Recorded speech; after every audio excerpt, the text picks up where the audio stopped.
Con licenza. Welcome to Mark Medley's Everything Disney.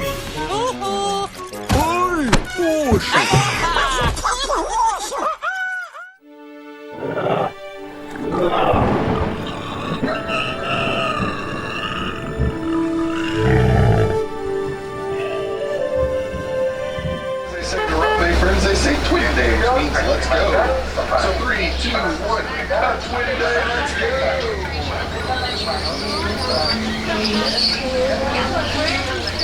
Good morning, Jumbo. Good morning, Heather. Hello, everyone. My name is Jenny, and I'll be your driver for the amazing adventure through Rapid Wildlife Reserve. Up above you is an animal spotting guide said to assist you in identifying some of the animals. We're not going to see all of them, but we usually have pretty good luck. Cameras, hey, if you have them, that's great. Hold on to them. I am not allowed to stop and retrieve anything. You see, there's wild animals out there, and I don't do wild animals on the ground. Now, if you do drop something, I mean, somebody will get it for you. Somebody will. Just not Jenny. No. So it looks like there's a saddle build store in front of one of the trucks in front of us. And it looks like the stalkers moved out of the way. So this is called Little Tree Forest. And the key word here is forest. You look around, you're going to see dense vegetation. That means some of the animals will actually be quite hard to see. Coloring and markings will blend in with their background.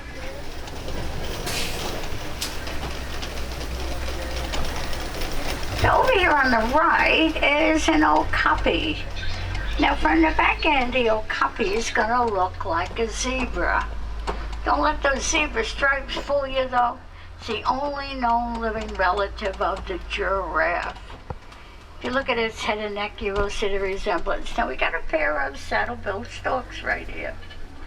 They get their name from that big yellow square on their bill. Kind of looks like a saddle. And when they find a mate, and it definitely looks like they have, they'll stay together forever. Yeah, it's kind of a novel idea. Now we're going to head towards the Sept River, and right away, right here by the watering hole up on the top of the ridge, I see a black rhino. Now there's one up here, but really the only thing you can see is his butt, so I'm going to pull up and stop for this one. Less than 5,000 left in the wild. Now they're hunted for the horns on their head. Even on reserves like this, they are not safe.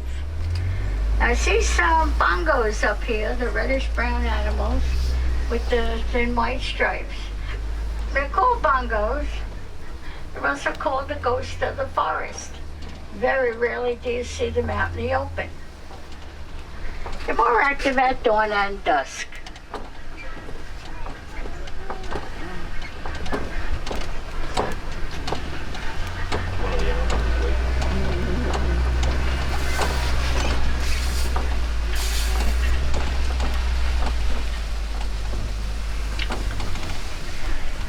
We're going to change it up a little bit. We're going to head towards the Sept River.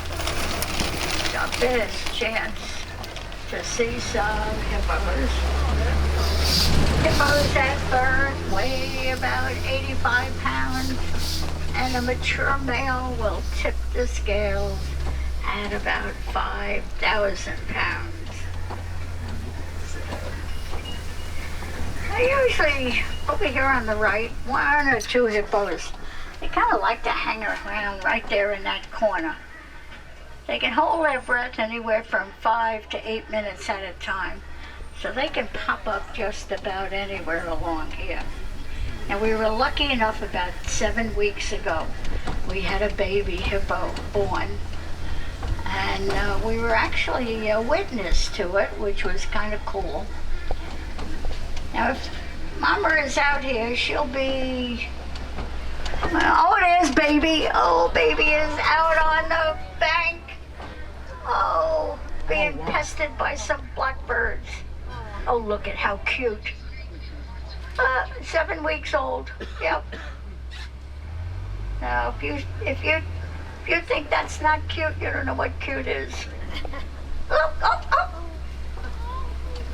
Mama. Yo, Mama's there. Oh, here comes Mama. Oh, birds, you're in trouble. Oh. Oh, look at how cute, though. Oh, God. So adorable.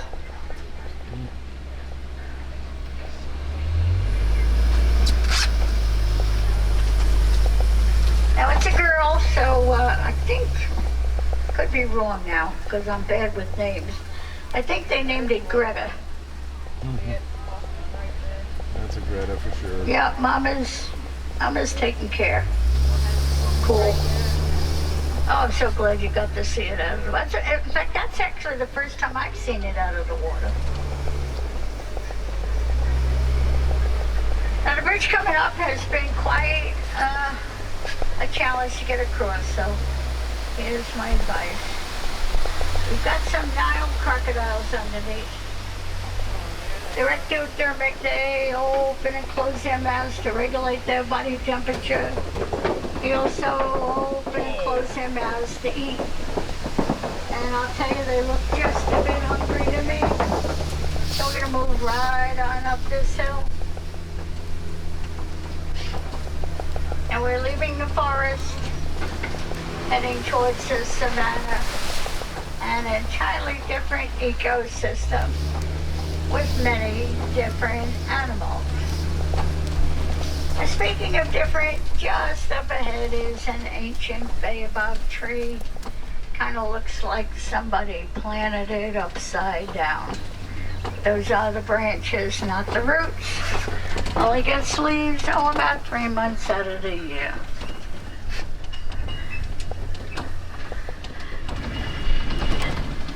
So this is the most amazing view of the savannah.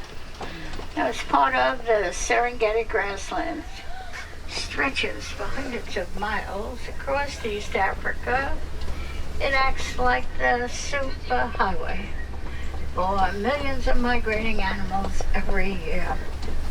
Really is all part of the wild Africa we're all trying to conserve.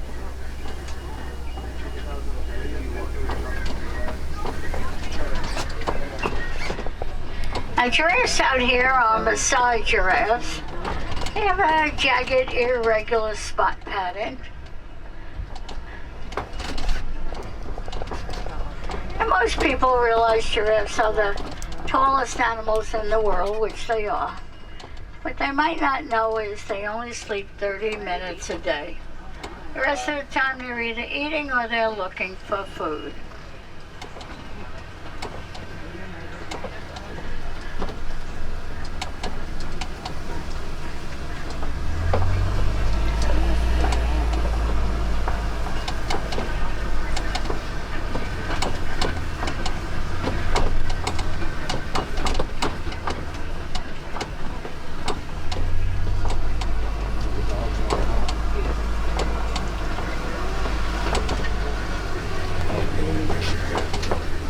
Now, off in the distance, underneath the trees, are some sable antelope. They are the emblem of the reserve.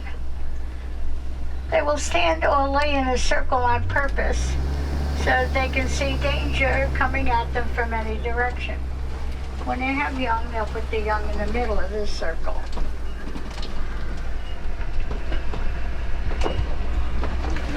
Now, the mounds of earth that you see dotted throughout the savannah are termite mounds. They bake in the hot African sun, where they become hard as concrete. Elephants will use them as a scratching post. When they wear them down, antelopes stand on them and look towards the tall grass for predators that might be hiding.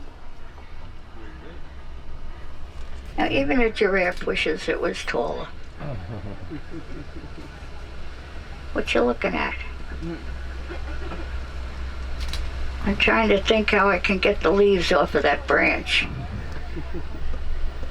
Let me see. Let me try again.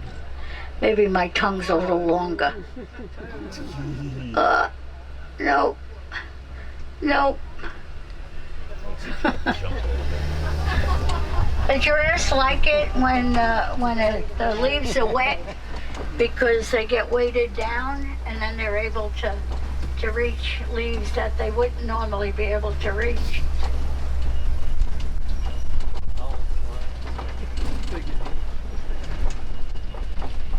Oh, some more giraffes.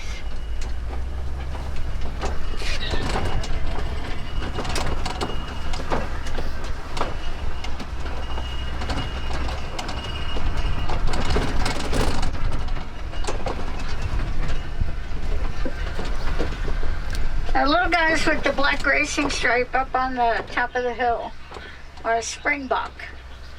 They will spring into the air to get away from predators. It's called pronking. It'll look like their legs are attached to 4 pogo sticks. Another giraffe that wishes it was taller. Oh, that one got some leaves. Now this little one over here is the newest member of the tower. He was born on June 10th. What is the group of giraffe called?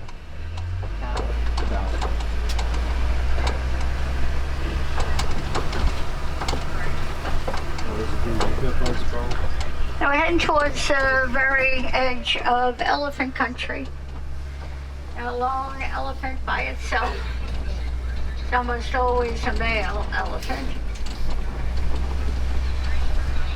A group of elephants generally are adult females and their babies.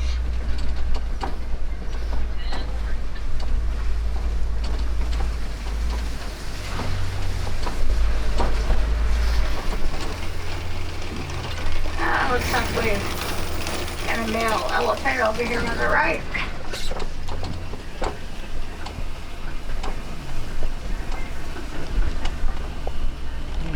Now, the biggest threat to elephants are humans. They hunt elephants for their tusks. They're also moving into their habitat in very large numbers. Now, with the destruction of elephant habitat, puts both humans and elephants into dangerous situations. Many things we can do to help. We can support and join conservation organizations. And the bridge coming up has been quite a challenge to get across. So here's my advice, hang on. I've got my steering wheel to hold on to. You've got each other.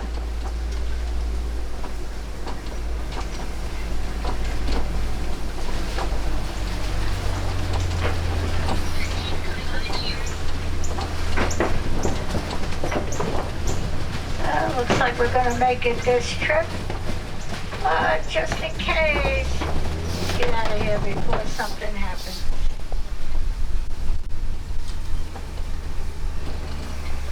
Looks like we've come across some red clay. Elephants will occasionally eat small amounts of this clay. It actually gives them beneficial minerals.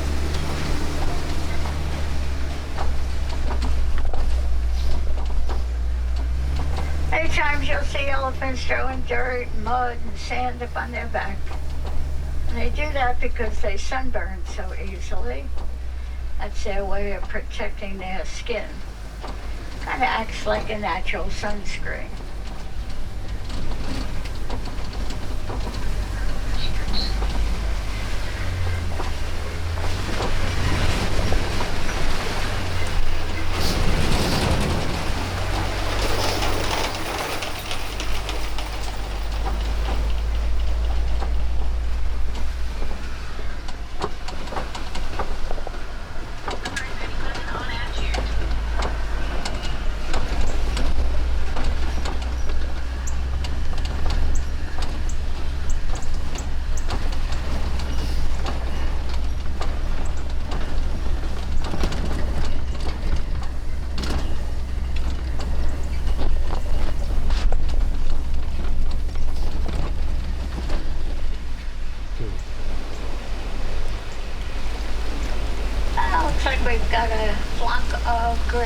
flamingo.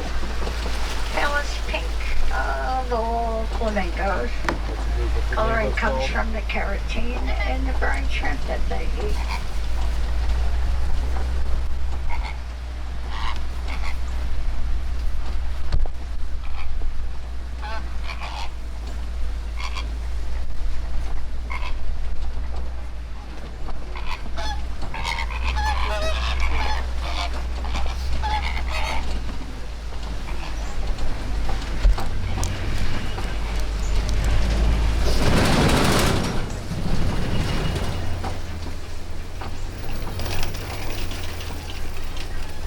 Looks like we've had some white rhino activity through here. You can tell by the mud hole. Now, one time they were Africa's greatest success story. Sadly, they no longer are. Ruthless poachers are hunting them for their horns. They're hunting them because some cultures believe rhino horns can cure disease like cancer. Rhino horns are the same material our hair and nails are made out of. So they're not curing anything. We need to find a better way of protecting them, either through education or through better security. If we don't, they just won't be around much longer. Now over here on the left, I see a cheetah moving around. Now they run about 60 miles an hour for several hundred yards. They are primarily daytime hunters. And they are the only large cats that purr, Throw that one in back. just like a house cat.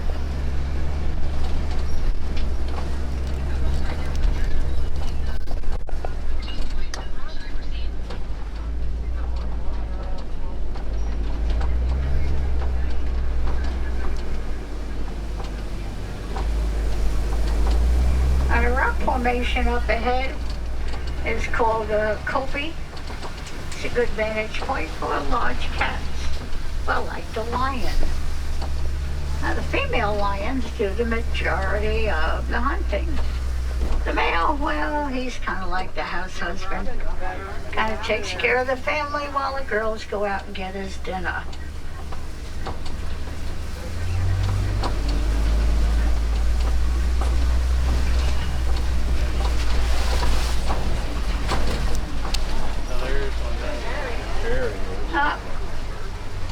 There he is.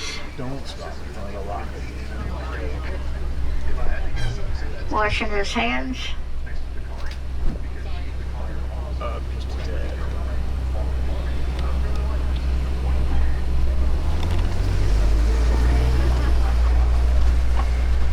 Got two lady friends up there, and over here on the right, I see, yeah, some white rhinos, actually, quite a few white rhinos. The brown antelope out there is a bantabak, nearly extinct in the wild, even though they're related to the wildebeest. Pretty much the whole day.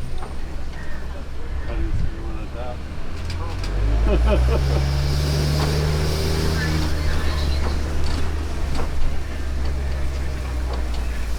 Looks like we've come across some warthog burrows here in the hillside, dug out by the largest burrowing mammal. Warthogs will dig their own burrows, but once in a while they'll steal somebody else's.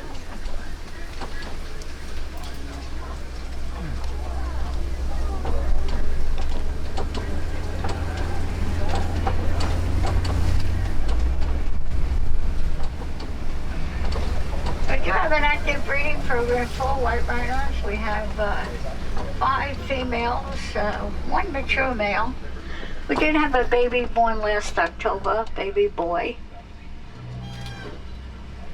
And we're hoping that the girls get to know the fella, and the fella gets to know the girls, and we'll have some more babies. Got some ostrich eggs on the ground, the largest eggs laid by a bird. Each egg weighs 2 to 3 pounds each. Oh, it looks like our journey is coming to an end. I do see the wardens post up ahead. Now these wardens are caring for a herd of Nigerian dwarf goats, which are milk goats. they can generate a quart or two of milk every single day. So the ones are giving the milk to the village people of Harambe so that they can use the milk, and what milk they can't use, they can sell. They're doing that with the hopes that they'll depend less and less on wildlife and more on domesticated animals, like these Nigerian dwarfed goats. You see, the goal of conservation is to balance the needs of humans and the needs of animals. And if we can achieve that balance, well, then really everybody wins. And that's what we're striving for here on the reserve.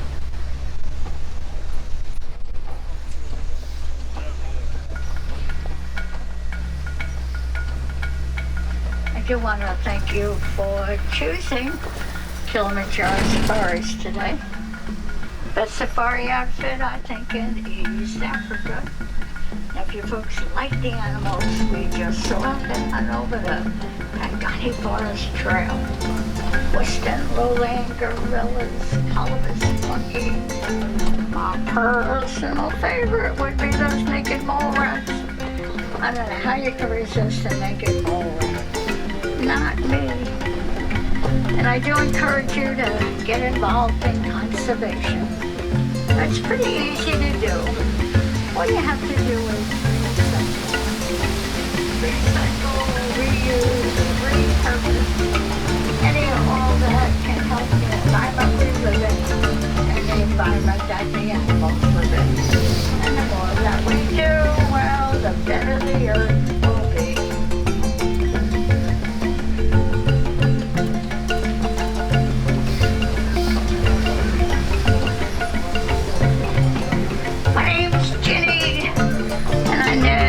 Say goodbye to my friends.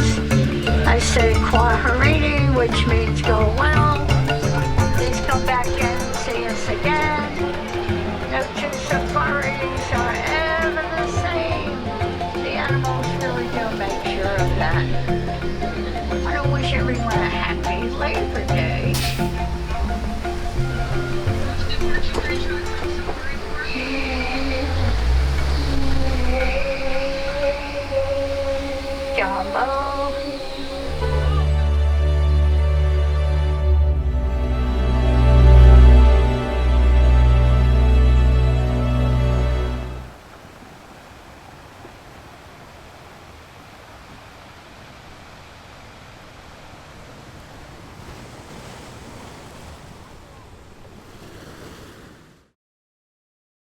This has been a Rock and M production.